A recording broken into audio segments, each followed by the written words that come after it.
माणूस आणि कुत्रा यांचं नातं हे केवळ मालक आणि प्राण्याचं नाही, तर ते हजारो वर्षापासून चालत आलेल्या काळाच्या पलीकडचं देणं घेणं आहे. शिकारीच्या युगापासून ते आजच्या फ्लॅट संस्कृतीपर्यंत मानवाच्या सुखादुखात सावलीसारखा सोबत करणारा हा एकमेव जीव.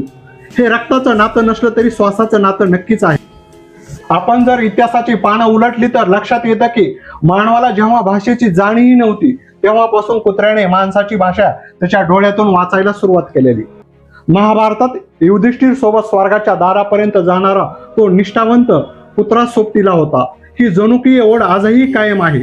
जेव्हा आपल्या लाडक्या कुत्र्याची प्राणज्योत विझू लागते तेव्हा तो शेवटच्या क्षणी एकटक तुमच्याकडे पाहत असतो. लोक म्हणतात की तू घाबरलाय, पण खरं तर ती भीती नसते, तर त्याचं पूर्ण लक्ष स्वतःच्या मंदावणाऱ्या ठोक्याकडे नसतं, तर ते तुमच्या चेहऱ्याकडे असतं. त्याच्यासाठी तुम्हीच त्याचं घर आणि तुम्ही त्याचं संपूर्ण जग होता. त्याच्या डोळ्यात एकच असतं की माझ्याशिवाय तुम्ही ठीक तर राहाल ना.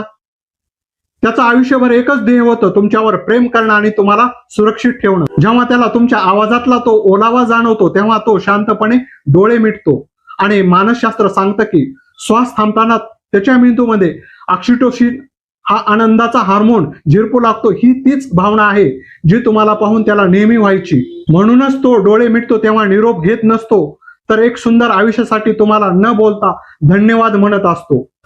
कुत्र्यांसारखे निष्पाप जीव आपल्याला पूर्णपणे सोडून कधीच जात नाही. कधी रात्री शांततेत त्यांच्या पावलांचा तो ओळखीचा टपटप आवाज कानावर पडतो, अचानक तो शेजारीच येऊन बसल्याचा भास होतो, तर कधी त्याचा वास हवेत रेंगाळत असतो. केवळ भास नसून ती त्याची न संपणारी निष्ठा असते. शेवटी इतकंच, तो गेला नाहीये, तो तुमच्या हाकेच्या अंतरावरून आता तुमच्या श्वासाच्या अंतरावर विसावला आहे.